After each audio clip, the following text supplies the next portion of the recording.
Thank you, Mr. Chair.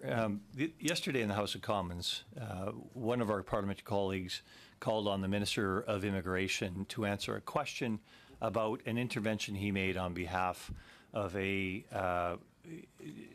person that was supposed to be deported by Canadian Border Services Agency, and he refused to answer in the House of Commons.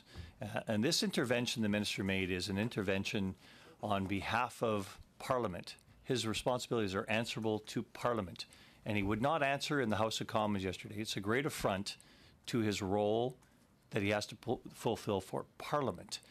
Therefore, I'm making a motion today that, pursuant to Standing Order 108, subsection 2, the committee demand the appearance of the Minister of Immigration and the Member of Parliament for Vancouver Quadra to explain their roles and the rationale of the Minister's intervention in the stay of deportation of Zain Haq.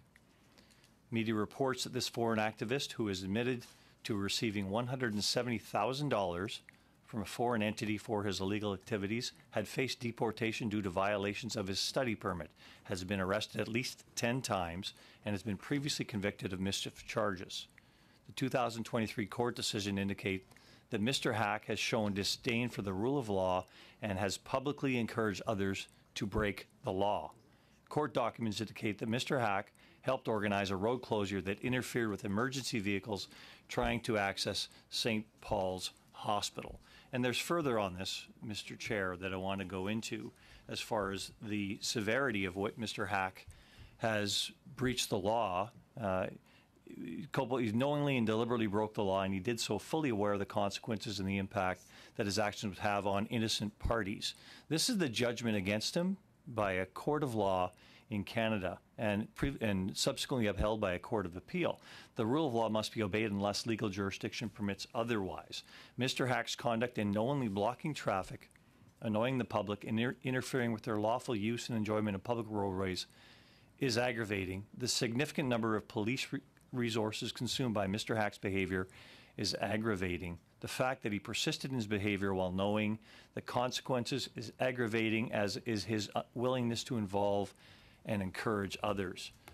Mr. Haq's breach of his release order was a flagrant disregard of terms designed to prevent further offenses, and that he did so in the face of the authorities.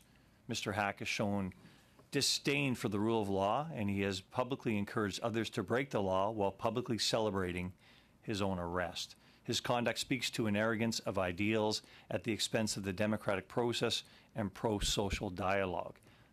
I've considered potential immigration consequences. In my view, to reduce the sentence would result in a sentence that would be disproportionate. Mr. Haq failed to disclose that he was denied a U.S. visa. The sentence imposed may be of no moment to his immigration situation. It goes on, but it is damning of Mr. Haq.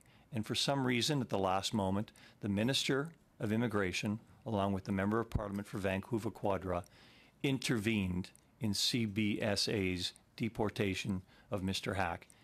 We need to know why. Parliament needs to know why. There is a process here that has to be followed, and there needs to be some rationale for intervening in a deportation order such as this. So that is the motion, Mr. Chair, and I put it on the floor for my colleagues to consider.